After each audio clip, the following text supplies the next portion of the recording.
This situation is obviously a really sad one, and I even went back and forth quite a bit when it comes to the creation of this video on if I should even make the video, because I just felt really weird about trying to get views off of a situation like this. And I even tweeted out, like, should I make this video? Do you guys even want to see it? And everybody was saying yes, and I was like, you know what? I'll make the video, but I'll wait a day, for everybody to kind of digest everything that's going on, for more information to come out so we can get some concrete evidence and, just concrete statements from the police and everything like that. But it is a very important video to make. I understand that.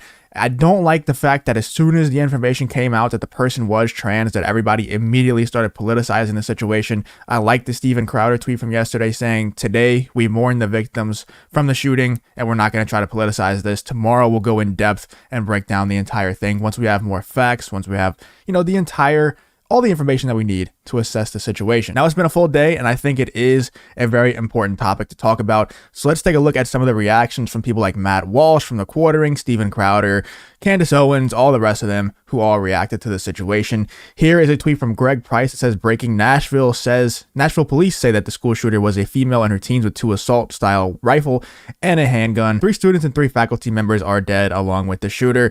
This was right when everything happened, and it was before that we knew that the shooter was transgender." Matt Walsh responded to that and said, "Extremely unusual for a female to do something like this, almost unheard of." And of course, The Quartering, in all his infinite wisdom, quote tweeted that one and said, "This is a masterful tweet by Matt. He is pretty obviously insinuating that the shooter could be trans with 0 evidence, but it doesn't matter because it riles all the right people up. This guy is good at twitter.com. And obviously, the shooter did end up being trans, and he looks stupid once again, man. It's just kind of The Quartering special at this point. Clay Travis tweeted out this video. We're not going to watch the entire thing, but I'm sure that you've seen that video already. He says, "Nashville's police chief said there was a manifesto and the trans identity of the killer factors into the motive of the targeted killings. More details forthcoming." And there was a manifesto. I believe there was inside of the manifesto, and I don't know the full details of this. So let me know in the comments if I'm wrong about anything, not just this part. If you have any more information that's going on here that I'm not stating, because obviously I can't give you all the information in this video. If you have any more information that I'm missing here, let me know in the comments. But there was a manifesto. I believe there was targets beforehand, before the shooter went to the school. And also there was more planned targets afterwards that just never happened. Nashville's police chief said there was a manifesto and the trans identity of the killer factors into the motive of the targeted killings. More details forthcoming. And here, of course, the Daily Wire tweets out the White House's statement. And of course, it's going to be an absolute clown show when it comes to how the White House handles this thing. How many more children have to be murdered before Republicans in Congress will step up and act to pass the assault weapons ban? Let's check this one out. I'm sure it'll be gold. In his State of the Union, the president called on Congress to do something to stop the epidemic of gun violence, tearing families apart, tearing communities apart. How many more children have to be murdered before Republicans in Congress will step up and act to pass the assault weapons ban? And we'll go into that later on. Steven Crowder has a great, 1-minute clip just totally debunking that entire narrative, and we'll check that out right at the end of this video. Benny Johnson says the Colorado Springs shooter identified as non-binary, the Denver shooter identified as trans, the Aberdeen shooter identified as trans, the Nashville shooter identified as trans. One thing is very clear: the modern trans movement is radicalizing activists into terrorists. And here's Candace Owens responding to the identity of Audrey Hale. I believe unconfirmed reports identity the Nashville shooter as Audrey Hale, a biological female that identifies as he, him on their LinkedIn. Authorities believe the transgender shooter previously attended the Christian school. Instagram account creative.aiden has been deleted. So they withheld the name, they withheld all the information about the shooter until they could scrub all the social medias except for LinkedIn. For some reason, they didn't scrub LinkedIn, and people got screenshots, people got the information for their LinkedIn. Here's Candace Owens responding to that tweet. Mainstream sources now confirming that it was in fact trans Audrey Hale who went by Aiden. It was also always a very clear case of mental illness when someone identified as trans. This was an anti-Christian hate crime motivated by radical left gender ideology. And it definitely does seem like that. At the time of recording this video, we don't have too much information on that manifesto that the police chief was talking about. But I'm sure if we ever do get that information, which I kind of think it's unlikely, I could be eating my words by the time this video comes out. Maybe we do have all the information on that manifesto. But as of now, we don't have that much information on it. And I would predict that we don't get that information because it would probably go against all the narrative that the media wants to push. Here is Charlie Kirk tweeting out the identity of the shooter. The female shooter identifies as he, him. Will the media cover this? Nope, they will likely bury it. Here is Tim Pool responding to a deleted tweet because it violated the Twitter guidelines. It was along the lines of this tweet here by Benny Johnson: trans rights or else. And it's a picture of a bunch of guns. I think somebody might have responded to this with a screenshot. I think this is what was tweeted out right here: Trans Day of Vengeance, stop trans genocide, Trans Day of Vengeance. And it was like just a bunch of posters saying Trans Day of Vengeance. There was other things as well. It looks like, yeah, this one right here: 3 weeks ago, Tennessee banned child gender mutilation. Today, a transgender committed premeditated mass murder. Hate crime against Christians, killing 6, including 3 little children. This was an act of demonic vengeance by a movement of mentally ill domestic terrorists. Enough. I think that was what might have been deleted, but I'm not 100% sure on that. Here is Ian Miles Chong. He says NBC blames the Daily Wire for the mass shooting in Nashville.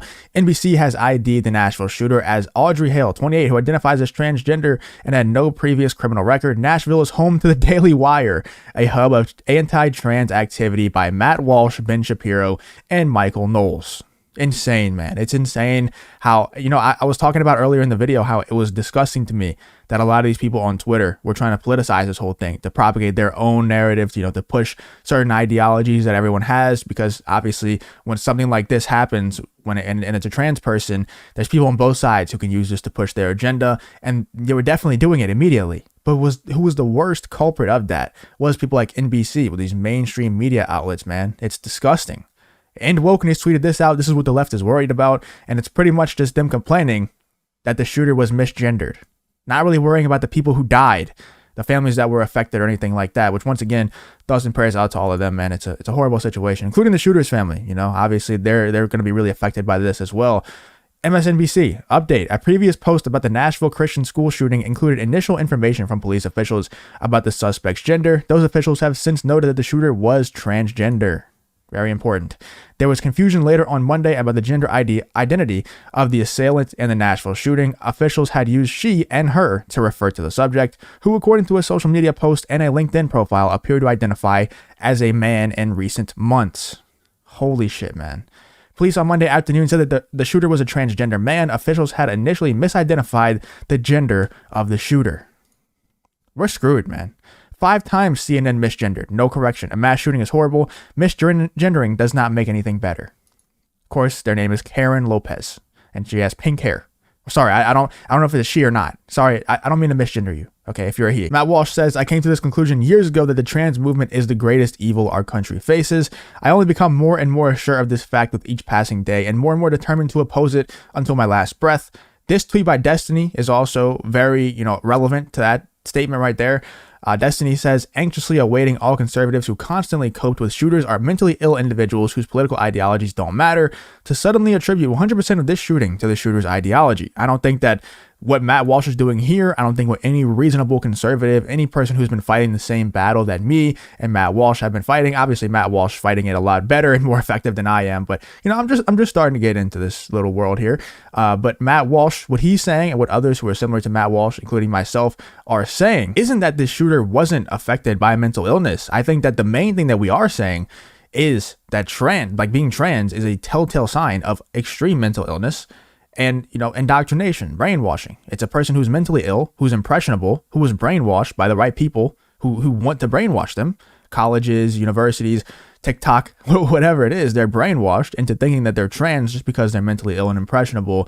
And then it's a telltale sign of mental illness. Shooters are mentally ill individuals whose political ideologies don't matter. That is still what we're saying. It's not the fact that they were transgender, and it's not because they disagree with us because they live a different lifestyle than us that we think that they're mentally ill or that we think that they'll commit a shooting.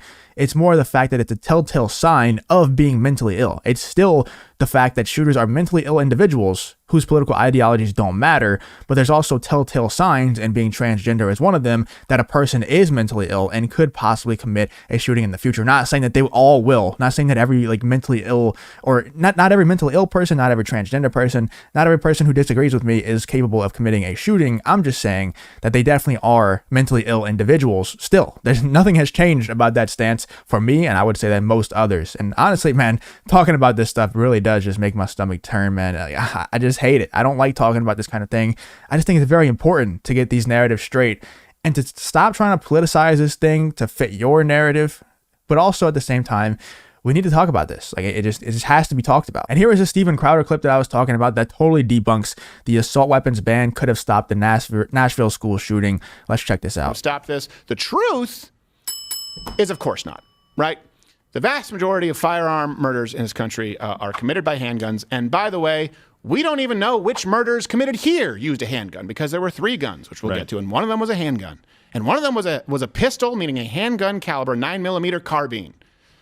So there's just, it's hard to parse otherwise. So rifles account for about 3% or 408 of the 13,000 firearm, that's from 2020, according to Pew. Jeez. Firearm murders, right? The homicides, 13,000 the year of 2020. That's 408, that's it. But that's 408 of the 13,000. But 13,000 in a country, are we at 330 million right now, or is it 350 million? That's an incredibly low number. So the claim is that I agree. I mean, obviously, I think most of us who are watching this video would agree with that as well. It's hard to disagree with statistics. But also, there's a lot of people out there who still think what the White House is saying, what Joe Biden is saying, and everyone else in his cabinet are saying is the right way to go about things. And it's just not. It just isn't. I think we need to arm more people. I think that's very obvious. We need to have more people armed when it comes to being inside of these schools. It's becoming more and more dangerous out there, and more people need to be armed. Let me know what you guys think about the entire situation. Once again, super sad one. I struggled really making this video, but hopefully you guys enjoyed to the best of your ability. And like I said, let me know in the comments if I'm missing anything, if you have any information that's new or that just most people aren't talking about. Let me know what you guys think in the comments.